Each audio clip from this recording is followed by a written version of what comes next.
Hello everyone, this is the video of application of derivatives. This is the first video of AOD. Today's topic is derivative as a rate measure. Application of derivative का first part है हमारे पास derivative as a rate measure. Rate word आपने पहले भी सुना हुआ है. Rate use होते था जब हम लोग बात करते थे velocity की. Velocity क्या होती थी? The rate of change of displacement, ठीक है ना, with respect to time. Time के रेस्पेक्ट में डिस्प्लेसमेंट में जो भी चेंज आता था उसका रेट क्या होता था? हमारा वेलोसिटी होता था. तो वेलोसिटी के लिए क्या यूज कर सकते हैं? The rate of change of displacement. Displacement में जो चेंज होता है, हम अगर एस डिस्प्लेसमेंट को बोल रहे हैं तो ds ये क्या हो जाएगा? ये चेंज हो जाएगा किसमें? डिस्प्लेसमेंट में. और with respect to time, time जितना चेंज होता जाएगा उसके रेस्पेक्ट में, जब टाइम चेंज होगा तो डिस्प्लेसमेंट भी चेंज हो रहा होगा. तो डिस्प्लेसमेंट में जितना चेंज टाइम के रेस्पेक्ट में आता है उसे हम लोग क्या बोलते हैं? वेलोसिटी बोलते हैं. ठीक है. The rate of change of displacement with respect to time is called velocity. Same way हमारे पास एक होता है एक्सेलरेशन. एक्सेलरेशन क्या होता है? एक्सेलरेशन के लिए होता है the rate of change of velocity. जैसे यहां पर the rate of change of displacement बोला था, वैसे ही the rate of change of velocity, ठीक है ना, with respect to time is called acceleration. Acceleration के लिए हम लोग स्मॉल a यूज करते थे. तो the rate of change of velocity, velocity में चेंजमेंट, अगर इफ v क्या है यहाँ पर, v अगर वेलोसिटी लेते हैं तो dv क्या हो जाएगा? वेलोसिटी में changement with respect to time. तो टाइम जैसे जैसे चेंज होता जाएगा वैसे ही वेलोसिटी भी चेंज होगी. तो वेलोसिटी में change with respect to time अगर हमको पता लग जाए तो इसी को हम लोग क्या बोलते हैं? एक्सेलरेशन बोलते हैं. एक्सेलरेशन को और भी कुछ लिख सकते हैं. D over d t of v हमारे पास गिवन था, and d over d t of v. V हम लोगों ने पहले बोला था, ऊपर लिखा हुआ है ds upon D T. ds upon D T अगर देखें तो ds अपॉन डी टी का t के रेस्पेक्ट में अगेन डिफरेंशिएशन को क्या बोल सकते हैं? d2s upon dt2. मीन्स अगर आप डिस्प्लेसमेंट का 2 टाइम्स डिफरेंशिएशन करेंगे तो आपको एक्सेलरेशन मिल जाएगा, और 1 टाइम डिफरेंशिएशन करेंगे टाइम के रेस्पेक्ट में तो वेलोसिटी मिलेगी. या अगर डायरेक्ट आपको वेलोसिटी पता है टाइम के रेस्पेक्ट में, टाइम के फॉर्म में अगर वेलोसिटी आपको गिवन है, तो अगर वेलोसिटी का डिफरेंशिएशन 1 टाइम करते हैं तो आपको क्या मिलता है? एक्सेलरेशन मिलता है. तो रेट मीन्स आप समझ गए होंगे, जैसे हमारे पास लिखा है dy अपॉन dx. तो dy अपॉन dx का मतलब क्या हो जाएगा? Rate measure of y, rate measure of y with respect to x. x के रेस्पेक्ट में y में जितना रेट मेजर है उसे हम लोग क्या बोलते हैं? dy upon dx. फिर एक चीज है कि if y increases, if y increases as x increases, x के इंक्रीज करने पर अगर y इंक्रीज करता है तो dy अपॉन dx की वैल्यू, मीन्स y अगर इंक्रीज कर रहा है तो dy अपॉन dx की वैल्यू आपको कैसी मिलेगी? पॉजिटिव मिलेगी. And if y decreases as x increases, x को आप इंक्रीज करते हो लेकिन y अगर आपका क्या करता है? डिक्रीज कर रहा है, तो उस टाइम पर, डिक्रीमेंट के टाइम पर dy अपॉन dx आपका कैसा मिलेगा? नेगेटिव मिलेगा. ठीक है. तो ये रेट मेजर के बारे में थोड़ी सी जानकारी थी. अब 2 टर्म हैं, वो भी 1 या 2 क्वेश्चंस हैं, उन पर बेस्ड होते हैं. एक नाम है मार्जिनल कॉस्ट. ये कॉमर्शियल टर्म है. मार्जिनल कॉस्ट, मार्जिनल कॉस्ट क्या होता है ये समझते हैं. मार्जिनल कॉस्ट, मार्जिनल कॉस्ट के लिए आपको टोटल कॉस्ट पर जानना होगा. कोई कंपनी अगर कोई प्रोडक्ट बनाती है तो प्रोडक्ट को बनाने में जितनी टोटल कॉस्ट लगती है, ठीक है, प्रोड्यूस किया, प्रोड्यूस करने में जितनी कॉस्ट लगी उस कॉस्ट को बोलते हैं टोटल कॉस्ट. और टोटल कॉस्ट अगर आपको नंबर ऑफ प्रोडक्ट्स के, जितने हम लोगों ने कमोडिटी बोलते हैं, कमोडिटी या आइटम्स या प्रोडक्ट, ठीक है ना, तो नंबर ऑफ प्रोडक्ट अगर हम एक्स सपोज कर लें तो मार्जिनल कॉस्ट क्या होती है। मार्जिनल कॉस्ट के बारे में बताते हैं आपको। Marginal cost is the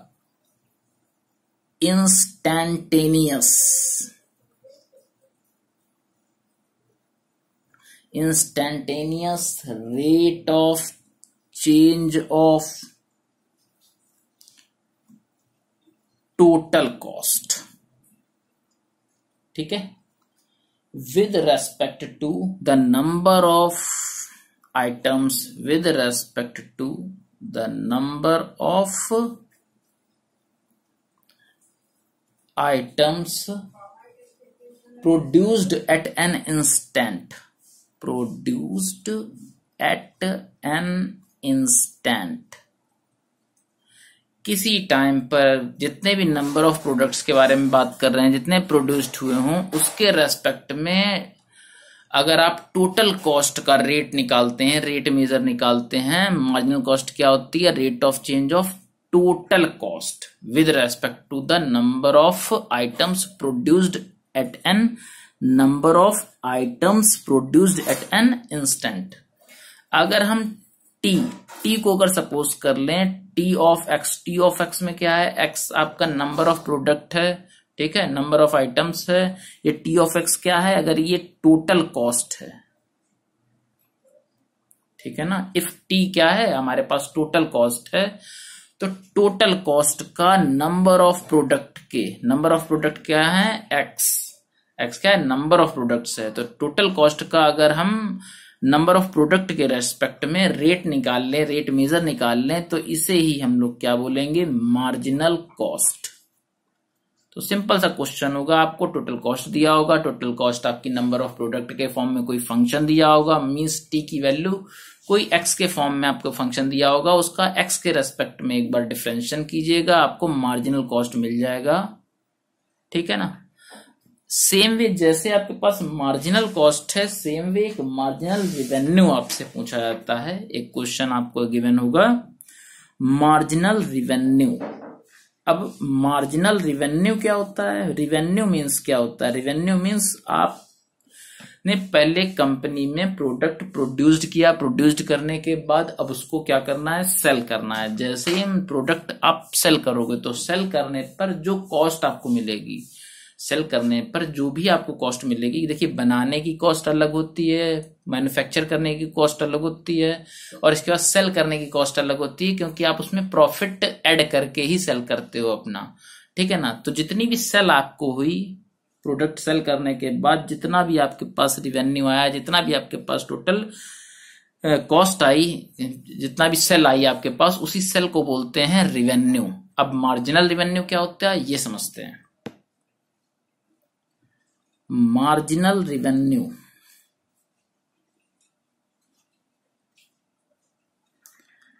is the instantaneous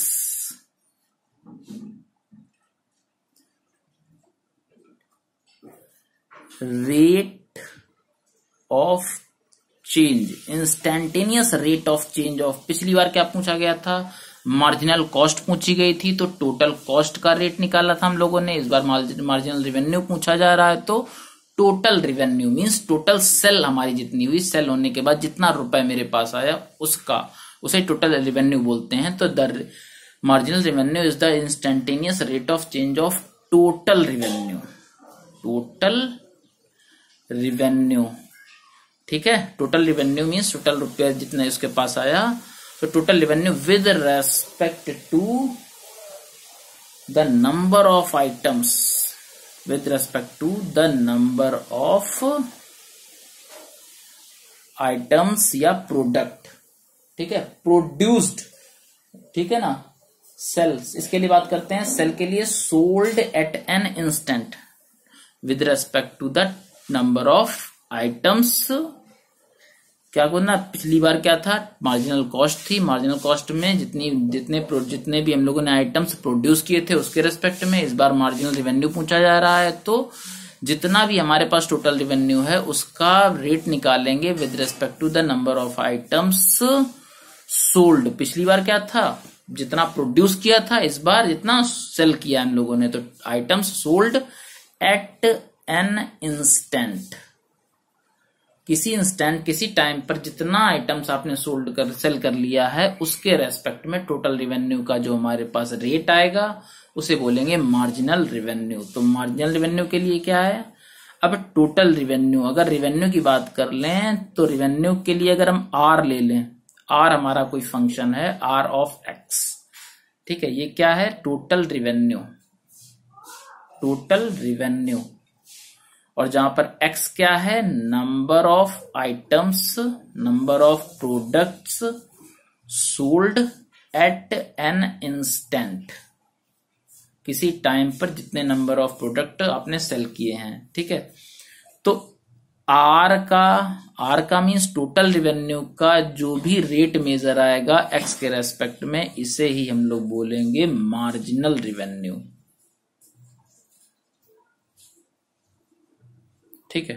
तो ये आपसे पूछा जाएगा, 2 आपके पास क्वेश्चन होंगे, तो इस पर बेस्ड आप क्वेश्चन बता भी सकते हैं। हम कुछ रेट मेजर के क्वेश्चंस लेते हैं फिर आपसे बात करते हैं।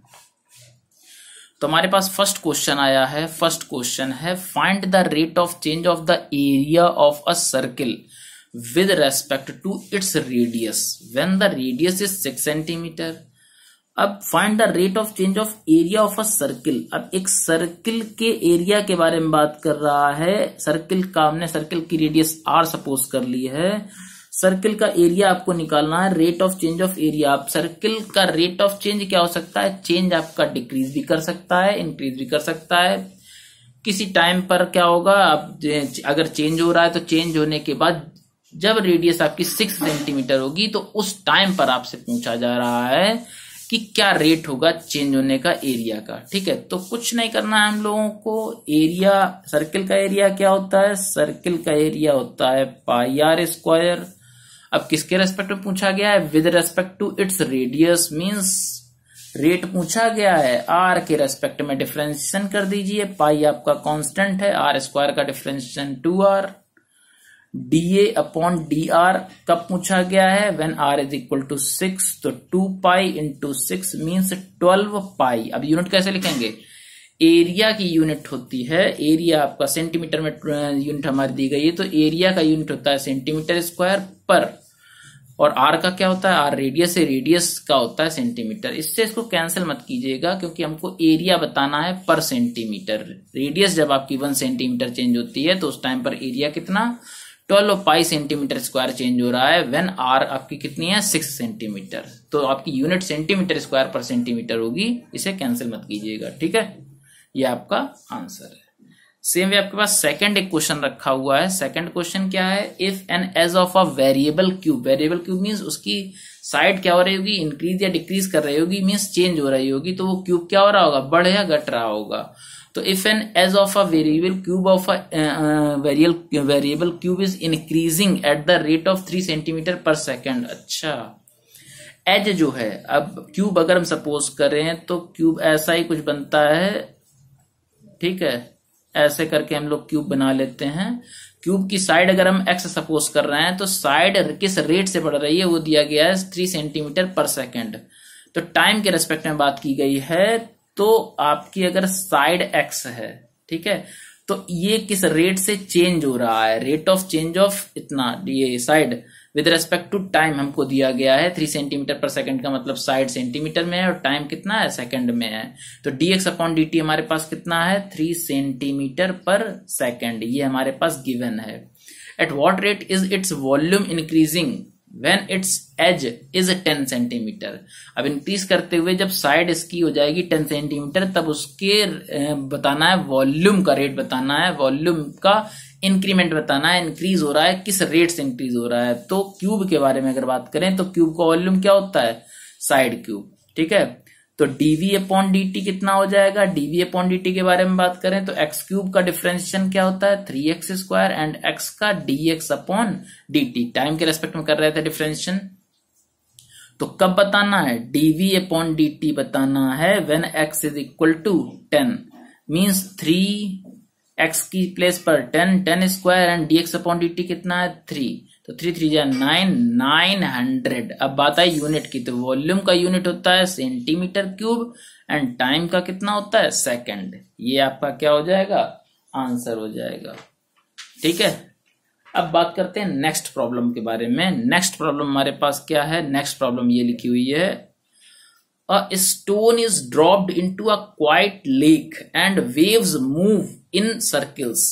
अच्छा, कभी आपने लेक देखी होगी या रिवर देखा होगा, उसमें जब भी आप कोई स्टोन थ्रो कीजिए तो क्या होगा, वो उसमें एक सर्कल्स आपको दिखेगा, सर्कल्स इंक्रीज करता हुआ चला जाता है, ऐसे करके इंक्रीज करता रहता है। ठीक है ना, तो सर्कल क्या होगा, सर्कल अगर इंक्रीज कर रहा होगा मींस वेव इंक्रीज कर रही होगी, तो वेव अगर इंक्रीज करेगी तो क्या होगा, अब सर्कल्स जो है, सर्कल्स किस रेट से इंक्रीज कर रहा है वो दिया गया है 5 सेंटीमीटर पर सेकंड। जो वेव है, सर्कुलर वेव है आपके पास, वो 5 सेंटीमीटर पर सेकंड के रेट से इंक्रीज कर रही है। पूछा गया है at the instant when the radius of the circle is, कितनी है आपके पास, circular wave is 8 centimetre. Circular wave की जब रेडियस कितनी हो जाएगी 8 centimetre, how fast is the enclosed area increasing. अच्छा, एरिया का रेट पूछा है, एरिया किस रेट से इंक्रीज कर रहा है, तो सर्कुलर वेव है। अब सर्कल्स अगर इंक्रीज कर रहा है और 5 सेंटीमीटर पर सेकंड के रेट से इंक्रीज कर रही है सर्कुलर वेव, इसका मतलब उसकी रेडियस का इंक्रीमेंट दिया गया है। रेडियस आपकी किस रेट से इंक्रीज कर रही है, रेडियस आपकी इंक्रीज कर रही है 5 सेंटीमीटर पर सेकंड के रेट से। ठीक है, तो dr अपॉन dt दिया गया है और बात बताया गया है कि when r is equal to 8 centimetre, तब बताना है कितना एरिया। अब सर्कुलर वेव है तो एरिया क्या हो जाएगा, पाई r square, dA upon dt निकालें, पाई कांस्टेंट है किनारे, r स्क्वायर का 2r एंड r का डिफरेंशिएशन जब टाइम के रेस्पेक्ट में करेंगे तो dr अपॉन dt। ओके, तो कितना आ जाएगा 2 pi r dr upon dt। फिर क्या करना है, dA upon dt means area, enclosed area का रेट बताना है when r is equal to कितनी है 8 सेंटीमीटर। तो 2 पाई r के प्लेस पर कितना रख दें 8 एंड dr अपॉन dt कितना दिया गया 5, 8 5 जा 40, 2 जा 80, 80 पाई एरिया, एरिया के लिए सेंटीमीटर स्क्वायर एंड टाइम के लिए सेकंड। ये आपका आंसर हो जाएगा। इस रेट से एरिया इंक्रीज कर रहा है, एनक्लोज्ड एरिया। नेक्स्ट प्रॉब्लम देखते हैं। नेक्स्ट प्रॉब्लम हमारे पास क्या है, नेक्स्ट प्रॉब्लम ये लिखी हुई है, the length x of a rectangle is increasing at the rate of 5 centimeter per minute and the width y is increasing at the rate of 4 centimeter per minute. When x is equal to 8 centimeter and y is equal to 6 centimeter, find the rate of change of first number the perimeter and second number the area of the rectangle. Means एक rectangle हमारे पास given है, solution के बारे में बात करते हैं। एक रेक्टेंगल हमारे पास गिवन है, रेक्टेंगल की साइड हमने सपोज कर ली है length x and width y suppose कर ली है। ठीक है, बोल रहा है the length x of a rectangle is increasing. अच्छा, डिक्रीज कर रही है, डिक्रीजिंग लेंथ हमारी चेंज हो रही है किस रेट से 5 सेंटीमीटर पर मिनट, मीन्स टाइम के रेस्पेक्ट में बात हो रही है। तो जो लेंथ डिक्रीज हो रही है, अब हमने आपको बताया था इंक्रीजिंग एंड डिक्रीजिंग, यहाँ पर थोड़ा सा लगेगा कि इंक्रीज कर रहा है आपका एक्स, डिक्रीज कर रहा है तो निगेटिव लेंगे। अगर एक्स आपका जो भी होगा आपका वो अगर डिक्रीज करेगा तो निगेटिव एंड इंक्रीज करेगा तो पॉजिटिव। ठीक है, तो टाइम तो ऑल टाइम क्या होता है, इंक्रीज होता जाता है। तो टाइम इंक्रीज कर रहा है, एक्स आपका डिक्रीज कर रहा है, तो कैसा लिया जाएगा, निगेटिव। किस रेट से डिक्रीज कर रहा है, 5 सेंटीमीटर पर मिनट्स के रेट से। एंड y क्या है आपकी विड्थ किस रेट से इंक्रीज कर रही है, विड्थ आपकी इंक्रीज कर रही है 4 सेंटीमीटर पर मिनट्स के रेट से, 4 सेंटीमीटर पर मिनट्स के रेट से आपकी इंक्रीज कर रही है। ठीक है, तो दोनों आपको दिया गया है। पेरीमीटर में चेंज बताना है। देखिए, चेंज के दो मतलब होते हैं, इंक्रीज करेगा या डिक्रीज करेगा। अगर आपका पॉजिटिव आया तो इंक्रीज कर रहा है, निगेटिव आया तो डिक्रीज कर रहा है। तो फर्स्ट क्वेश्चन के बारे में बात करते हैं। फर्स्ट क्वेश्चन हमारा क्या है, द पेरीमीटर। अगर हम P सपोज कर लें पेरीमीटर को, तो पेरीमीटर क्या हो जाएगा इसके लिए, रेक्टेंगल के लिए 2 टाइम्स लेंथ प्लस ब्रेथ या विड्थ इतना। अब इसका अगर रेट बताना है तो dp अपॉन dt, 2 कांस्टेंट है किनारे, x का डिफरेंशिएशन t के रेस्पेक्ट में dx अपॉन dt, y का डिफरेंशिएशन t के रेस्पेक्ट में dy अपॉन dt। आपको याद होगा x एंड y दोनों चेंज हो रहे हैं, तो टाइम के रेस्पेक्ट में x भी चेंज हो रहा है, y भी चेंज हो रहा है, देन p भी चेंज होगा। कितना चेंज होगा तो आपको बताना है, 2 dx अपॉन dt कितना है -5, dy अपॉन dt कितना है 4, मीन्स कितना हो जाएगा -2 आएगा। और dp अपॉन dt पेरीमीटर में चेंज आ रहा है निगेटिव में, मीन्स क्या होगा, डिक्रीज कर रहा है। देखिए 2 चीजें होती हैं, अगर आप चेंज बोलोगे तो चेंज के लिए आपको बोलना पड़ेगा 2, पेरीमीटर सेंटीमीटर में होता है, टाइम मिनट्स में आपको गिवन है। तो चेंज, अगर आप देखिए चेंज वर्ड के 2 मीनिंग होते हैं, इंक्रीजिंग या डिक्रीजिंग। अगर चेंज बोलेंगे तो निगेटिव लगा के बोलना पड़ेगा, क्योंकि निगेटिव जब लगाएंगे तब उसको पता चलेगा डिक्रीज कर रहा है। तो चेंज बोलेंगे तो -2 सेंटीमीटर पर मिनट, अगर हम डिक्रीज वर्ड लगा देंगे तो फिर माइनस नहीं लगाएंगे, ठीक है। डिक्रीज कर रहा है पेरीमीटर किस रेट से, 2 सेंटीमीटर पर मिनट के रेट से। और अगर चेंज हो रहा है, चेंज वर्ड लगाएंगे, चेंज मीन्स -2 सेंटीमीटर पर मिनट के रेट से चेंज हो रहा है, तो माइनस लगा दिया, चेंज का मतलब वो समझ जाएगा। चेंज मीन्स इस टाइम क्या हो रहा है, डिक्रीमेंट हो रहा है, ठीक। तो पहला फर्स्ट आंसर आपका आ चुका है। सेकंड आपका क्या था, एरिया। अब एरिया के बारे में बात करते हैं, तो एरिया क्या होता है, लेंथ इनटू ब्रेथ, ठीक है। टाइम के रेस्पेक्ट में आपको रेट चाहिए तो dA अपॉन dt, यहाँ फर्स्ट इंटू सेकंड लगेगा, फर्स्ट ऐसे ही रखा रहेगा, सेकंड का डिफरेंशिएशन प्लस सेकंड ऐसे ही रखा रहेगा, फर्स्ट का डिफरेंशिएशन, ठीक है। फर्स्ट क्या है, आपको dA अपॉन dt बताना था, कब, when x is equal to कितना था 8 and y is equal to 6। तो x की वैल्यू कितनी है 8, dy अपॉन dt कितना है 4, y की वैल्यू कितनी है 6, dx अपॉन dt कितना है -5। तो कितना आ जाएगा 32 - 30 मीन्स 2। तो एरिया किस में होता है, सेंटीमीटर स्क्वायर में, टाइम किस में है, मिनट्स में। तो अगर चेंज पूछता है एरिया में रेट ऑफ चेंज, तो 2 सेंटीमीटर स्क्वायर पर मिनट्स। अगर बात कर रहे हैं चेंज की तो पॉजिटिव आ रहा है, मीन्स इंक्रीज कर रहा है। पेरीमीटर डिक्रीज कर रहा है बट एरिया आपका इंक्रीज कर रहा है 2 सेंटीमीटर स्क्वायर पर मिनट के रेट से, ठीक है। तो ये आपके 4 क्वेश्चन हो गए। क्वेश्चन नंबर 5 के बारे में बात करते हैं। क्वेश्चन नंबर 5 आपके पास गिवन है, अ man of height 2 meters walks at a uniform speed of 5 km/h away from a lamp post, अच्छा, which is 6 meters high। Lamp post कैसी है, 6 मीटर हाई है। लैंप पोस्ट हमारी जो है वो 6 मीटर हाई है, मींस ये 6 मीटर हाई पर एक लैंप पोस्ट है यहाँ पर, ठीक है। ये लैंप पोस्ट है, लैंप पोस्ट, ठीक है, ये हमारी लैंप पोस्ट है।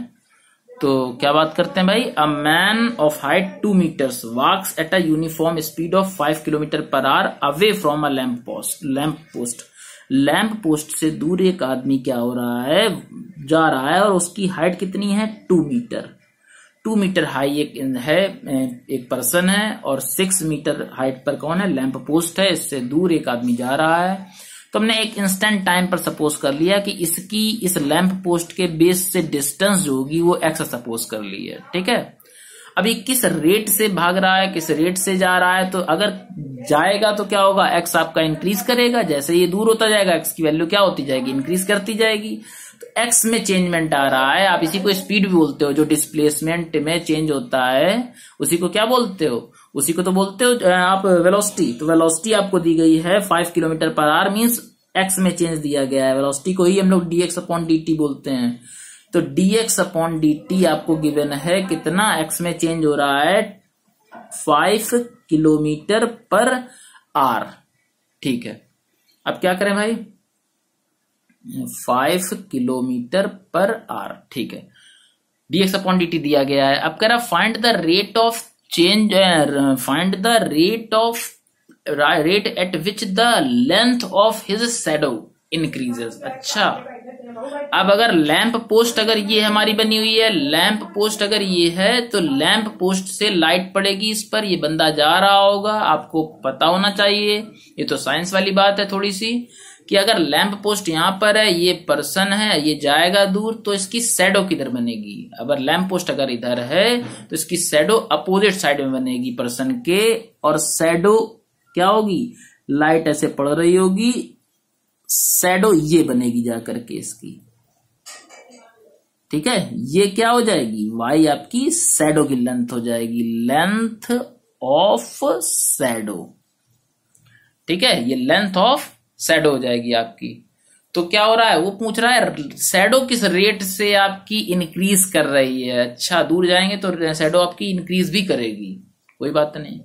तो देखिए यहां पर आपको बहुत सिंपल सा रूल है, क्लास 10th वाला, सिमिलर ट्रायंगल आप लगा लीजिए, या उसी सिमिलर ट्रायंगल को ही बोलते हैं, इसको थोड़ी देर के लिए अल्फा सपोज कर लीजिए, वही सिमिलर ट्रायंगल होता है। कभी कभी यहाँ अल्फा भी गिवन होगा आपको क्वेश्चंस में, कुछ क्वेश्चंस में या अल्फा नहीं गिवन होगा, तो मतलब वही सिमिलर ट्रायंगल होगा। आपको बात करनी है एक्स एंड वाई में रिलेशन निकालना है सबसे पहले, ठीक है। आपको 6 गिवन है, 2 गिवन है, एक्स गिवन है, वाई गिवन है, मीन्स एक्स एंड वाई के बारे में तो बात ही करनी है हमको। तो एक काम करते हैं, सिमिलर ट्रायंगल लगा लीजिए, या इसको अल्फा सपोज कर लीजिए थोड़ी देर के लिए। अगर आप 10 अल्फा निकालेंगे, उसी को सिमिलर ट्रायंगल भी बोलते हैं, सिमिलर ट्रायंगल यही रूल है। अल्फा कर लेंगे तो एक छोटा ट्रायंगल आपके पास है, इसके बाद एक बड़ा ट्रायंगल भी आपके पास है। तो 10 अल्फा की वैल्यू निकालेंगे तो perpendicular upon base means 2 upon y, और 10 अल्फा की वैल्यू एक बड़े वाले ट्रायंगल से भी निकाल सकते हैं, perpendicular upon base means 6 upon base कितना है? y plus x. समझ में आया?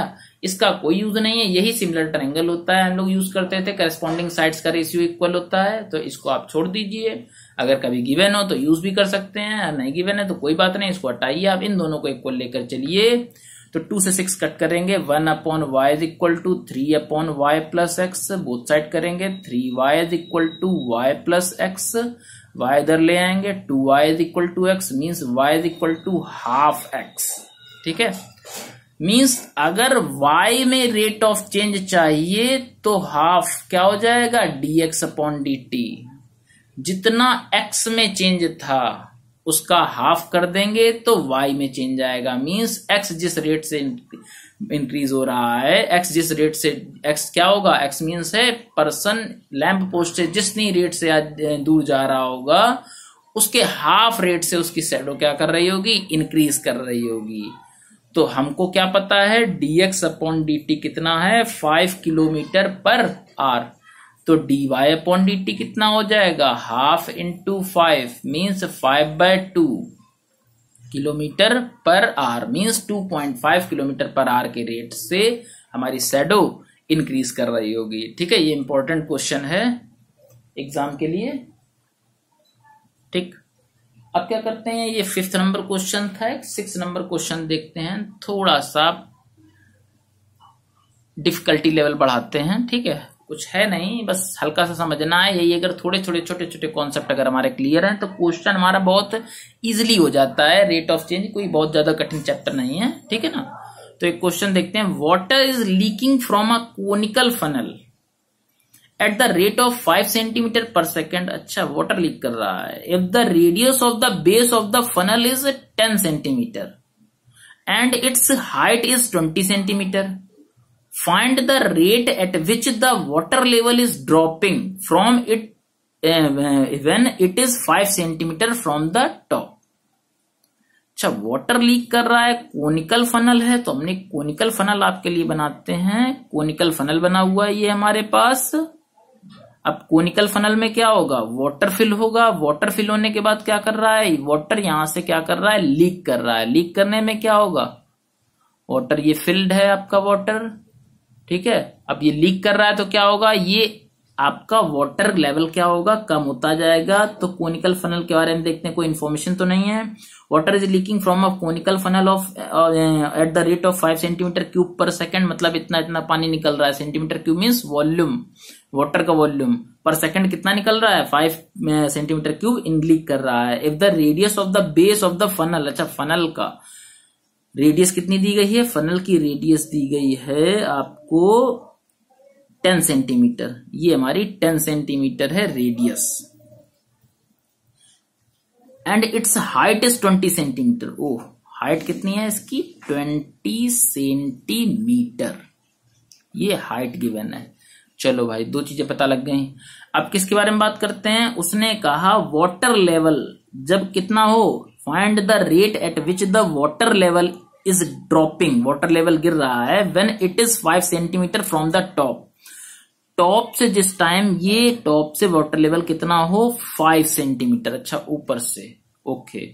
तो क्या करना है, आपको बताना है किस रेट से वाटर लेवल गिर रहा है। तो एक बात करते हैं कि जो फनल है उसके बेस की रेडियस, उसकी हाइट तो बिल्कुल सेम रहेगी, लेकिन जो वाटर फिल है इस कोनिकल फनल में वो भी एक कोनिकल शेप बना रहा है, ठीक है। वो भी अगर एक कोनिकल शेप बनाएगा तो उस वाटर ने जो कोनिकल शेप बनाई हुई है उसकी रेडियस को हम कैपिटल आर सपोज करते हैं और उसकी हाइट को कैपिटल एच सपोज करते हैं, वाटर लेवल की हाइट को, ठीक है। जो फनल की हाइट है, फनल के बेस की रेडियस है, वो तो कांस्टेंट रहेगी, सेम रहेगी, लेकिन ये एच एंड आर जो वाटर लेवल ने आपका कोनिकल वेसल बनाया हुआ है, कोनिकल वेसल में कोनिकल फॉर्म बनाई हुई है, उसकी जो बेस की रेडियस है, उसकी जो हाइट है वाटर लेवल की, ये आपकी क्या होगी, चेंज होती जाएगी, क्योंकि वाटर क्या कर रहा है, लीक कर रहा है। तो इस पर अगर देखें तो वही आपका सिमिलर ट्रायंगल फिर से लगा सकते हो, इसको अल्फा ले लो, अदरवाइज आप सिमिलर ट्रायंगल बोल दीजिए। एक छोटा सा ट्रायंगल है, एक फिर बड़ा सा ट्रायंगल है, दोनों में tan अल्फा लगा दीजिए। तो tan alpha is equal to क्या हो जाएगा, या सिमिलर ट्रायंगल उसी को बोलते हैं, तो क्या हो जाएगा, छोटे वाले ट्रायंगल की अगर हम बात करें तो tan alpha perpendicular upon base, याद रखिएगा परपेंडिकुलर अपॉन बेस। आप उल्टा करके देख सकते हैं, ये परपेंडिकुलर अगर ये अल्फा है तो ये परपेंडिकुलर एंड ये बेस है, तो R upon H, perpendicular upon base. और अगर बड़े वाले ट्रायंगल से देखेंगे tan अल्फा की वैल्यू, तो परपेंडिकुलर अपॉन बेस 10 अपॉन 20, ठीक है। इसकी जरूरत नहीं, हमको हटाइए, यहां पर पता है R इज इक्वल टू कितना हो जाएगा, R is equal to H by 2, 10 2 जा 20 हो जाएगा। अब इसकी रिक्वायरमेंट जहां पर होगी वहां पर बात करेंगे।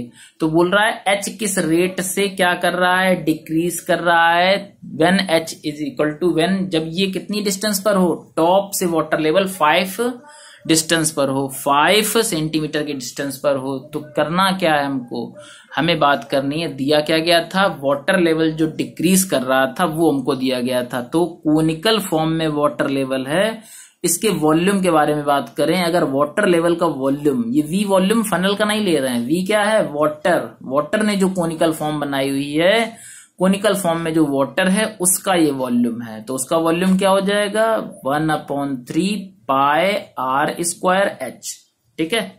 कोनिकल फॉर्म में जो वाटर है, वाटर इन कोनिकल फॉर्म, उसी का हमारे पास वॉल्यूम है, ठीक। तो क्या कर लें भाई, अब R और H दिया गया है, तो सिंगल में अगर कन्वर्ट करना है तो कन्वर्ट कर सकते हैं। R के प्लेस पर H/2 या H के प्लेस पर 2R रख दीजिए। तो H के प्लेस पर 2R रख देते हैं, H के प्लेस पर 2R। तो V इज इक्वल टू कितना हो जाएगा, पाई/3 R स्क्वायर, यहां पर रखेंगे तो 2R हो जाएगा।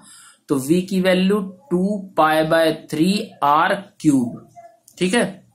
तो बात करते हैं, ये हम क्या करते हैं, हमारे पास जो वॉल्यूम जो चेंज दिया गया है 5 सेंटीमीटर क्यूब पर सेकेंड, हमारे पास ये गिवन है dV/dt, कितना, 5 सेंटीमीटर क्यूब पर सेकेंड। इसलिए हम क्या करते हैं, पहले इसका निकाल लेते हैं, क्योंकि हमको H और R की जब बात करेंगे तो हाइट में अगर निकालना है चेंज, तो किस में निकाल सकते हैं हम लोग, हाइट में अगर चेंज निकालना है तो वॉल्यूम में चेंज हमारे पास दिया गया है। एक काम कर लेते हैं हम लोग, बेटर होगा अगर ज्यादा हम लोग H में ही कन्वर्ट करें, क्योंकि H हमारे पास H में ही क्वेश्चन पूछा गया है, H का ही पूछा गया है। तो V is equal to 1/3 means pi, R के प्लेस पर आप क्या रख दीजिए, H/2 रख दीजिए, वो ज्यादा बेटर होगा, H/2 स्क्वायर इंटू H, क्योंकि बाद में फिर मुझे चेंज करना पड़ेगा, चेंज करने में कोई प्रॉब्लम नहीं है। R में चेंज अगर हमको दिया गया है तो हाइट में चेंज तुरंत निकाल लेंगे, हाइट में चेंज निकालना है, R के चेंज का डबल कर देंगे, ठीक है ना। dH/dt is equal to 2dR/dt, but क्यों करें, V इज इक्वल टू कितना हो जाएगा, पाई 2 का स्क्वायर 4, 4 3 12, पाई/12, यहाँ पर H स्क्वायर इंटू H कितना हो जाएगा, H क्यूब हो जाएगा। बोथ साइड टाइम के रेस्पेक्ट में डिफ्रेंसिएशन कर दो, तो dV/dt कितना हो जाएगा, पाई/12 किनारे H क्यूब का हो जाएगा 3H स्क्वायर, देन H का dH/dt, ठीक है। तो dV/dt हमको कितना दिया गया है, H के बारे में बात कर लें, जब ये 5 होगा, याद रखिएगा ये हमारे पास बोल रहा है, जब इसकी वैल्यू 5 होगी, टॉप से वाटर लेवल 5 पर होगा, 5 सेंटीमीटर, तो इसका मतलब कैपिटल H की वैल्यू उस टाइम पर कितनी होगी, कैपिटल H की वैल्यू उस टाइम पर हो जाएगी 15 सेंटीमीटर। तो लिख देते हैं व्हेन, क्या लिखा हुआ है, when it is 5 centimetre from the top find the water level, when water level is 5 centimetre from the top, from the top.